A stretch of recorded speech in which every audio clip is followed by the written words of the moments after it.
Hello and welcome to the Ink School by Lisa Horton Crafts. My name is Paula, and what we are going to do in the series of videos is, well, demystify ink pads and how inks are made, or the components of inks, to make it simple for us crafters. Now, to make it even better, we have got a reference guide. You can access to it with a QR code on the screen, and that link will take you to all the different options, including a download option. Now, Lisa Horton Crafts makes an incredible range of different types of inks, not just blendable inks for backgrounds and stencils, but also stamping inks. Why is the difference about blendable and stamping? Well, this is what the whole ink school is about. Once that you have got the printouts with you, you will see an introduction on the different concepts, as well as things like, well, dyes, pigment, solvent, oil and water base, what is a hybrid concept, the binders, additives or fixatives, and of course a chart of what is best for. And of course, remember that your charts are going to be, or your downloadables are going to be updated as well. You have got, of course, other areas to create your own charts. But without further ado, let's get cracking on those types of inks. So let's start with a dye and pigments. And both reference to basically their colorants is what adds the color to your ink pad. Now, what is the difference? Well, the best way to explain it is that pigments are like little particles, and dye is something that is soluble in water and kind of penetrates the fibers. Is it complicated? Let me show you a visual idea. Right. So in here, I have got, and I'll put another one so you can see that these two are more or less the same. So you have got at the bottom, you have got all those particles in here, and this is like juice. Now, you will have seen this a million times. Juices and maybe sodas and things like that, they are always consistent. The color is consistent. Let me put a white piece of white card so you can see it. It's consistent. There is nothing at the bottom. It doesn't matter how long it has been sitting down. It's color. That's dye. Dye, it becomes completely soluble in liquid, and it will dry very quickly because if I pour that, it sips into the fibers. Pigment is like the particles here. Here is basically a hot shot or a smoothie, and you have got fibers. And of course, what happens is those fibers, they never quite dissolve. They kind of disperse. I shake it, and it looks like it's going to be like completely like the juice, but no, it always sediments at the bottom, and that is pigment. And this is what happens with some of the wrinkles. You will see that in here. If I put it there, you will see it perfectly. That's dye. That is always going to be that color, and that's pigment. And this is why we need to shake it in order to mix them up.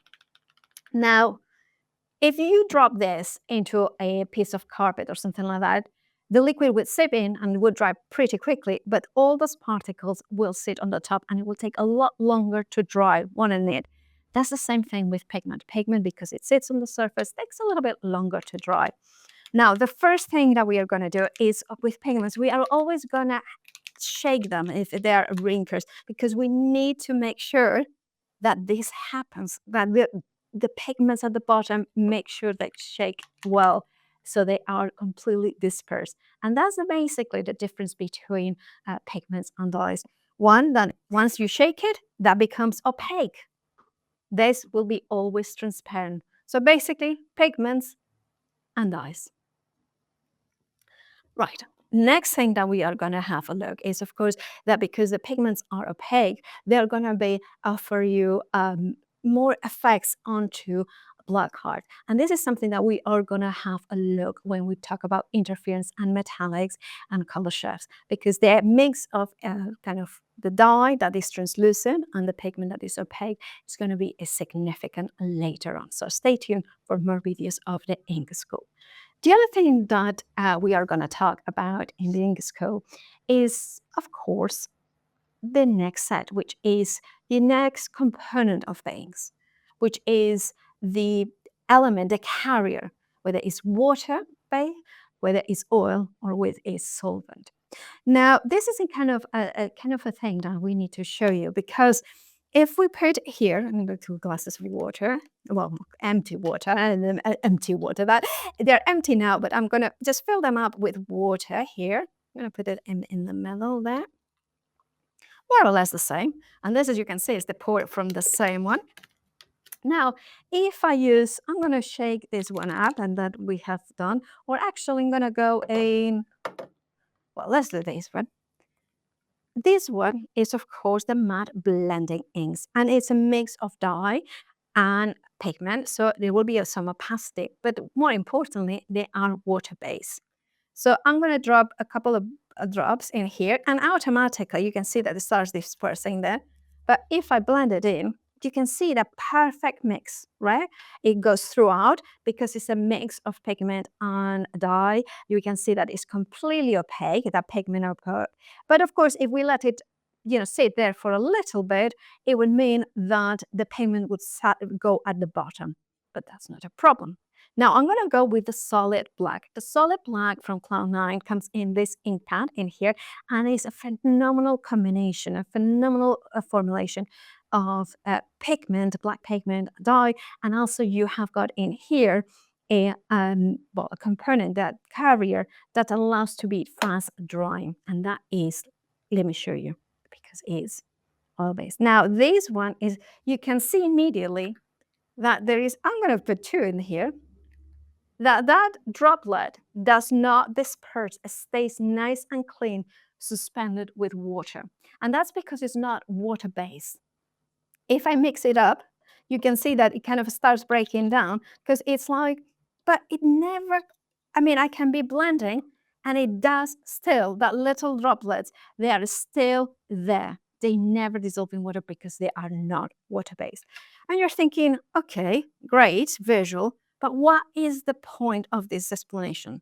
Let me put them away and I'll show you to you. I have got here a lovely stamp, and also very mucky fingers. I'm going to wipe them up in a second. Let me grab this. So you don't want to have like, right. So let me put this card in here. Right, I think they are dry. And I'm going to stamp with a matte blending ink. Now, this is the same as I was using, the same kind of family of inks. So water base. And then I'm going to go in. I'm going to stamp. Now, I'm going to stamp here. Right.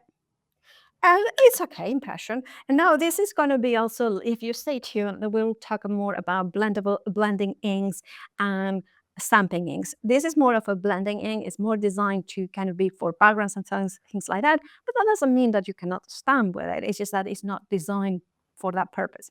Now I have got a water brush here, and I'm kind of blending in. Now it has dried very quickly. So you can see in here that the lines are not quite as crisp as they were. You can see there is some, I'm pulling up some darker spots in here, and I'm blending as well some of that. So it's not as clean, it's not as sharp. However, I'm going to go in with another piece of white card, and I'm going to go in with the solid black or the Swift hybrid ink. I could go either one.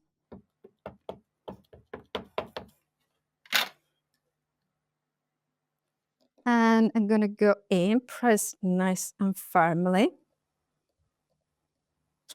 Automatically, you can see, if I put them side by side, you can see that this one has given us such a much better impression, because it is a fine ink that is designed to be absolutely sharp and definite lines in here. Now, I'm going to go with my water brush as well, and I'm going to color in, and now you can see immediately that has been much more consistent, even on the dark, like heavy color inks. When I go here, you can see that it has completely retained the blackness, but you can see here it has softened, it has gone blurred a little bit here, it has made it much darker here, but I still have got that consistency of color, that lightness in there. So this is why you want to have color inks that are for stamping, that are not water soluble, that if I bring it back, the black stays black, Can you see that perfectly? The black stays black, the white stays white. And that's what the difference between something that is water soluble, water based, like the licorice wood, like that, and something that is oil based. I hope that is make it clear. There is some components that are kind of magical, almost hidden in inks, and that's the fixatives, additives, or of course the binders. They are the magical component that make an ink, water reactive or completely set and permanent. And you're thinking, oh, but isn't that what you just explained about the, oil-based, water-based? Well, in a way it is, but in a way it isn't. That magical ingredient can make a water-based ink into permanent, and also it can make it into non-permanent. And what do I mean by non-permanent? Well, if you like this sort of look that is water reactive, that you kind of direct to the base, this is something that you need to have inks that are water reactive, non-permanent. And the matte blending inks from Lisa Horton Crafts, the interference, the metallics, and the color shifts are all belong to this category. They are blendable inks, blendable, water reactive, that allow you to create these incredible effects, including water bleaching, spraying, little dots in here, and so much more. And remember, this can get confusing. This is why the reference guide to the ink school is so important, because that kind of explains it even better than I can, all these different varieties. But remember that it's also important what paper you use, so experiment. Get your inks, get your different types of paper. I tend to use watercolor card because it kind of really reacts really well with water and inks. So have a go, and remember that magical ingredient that is a secret formulation is always described as, well, if it's permanent, non-permanent, and that's what you need to know if you want to create water reactive projects.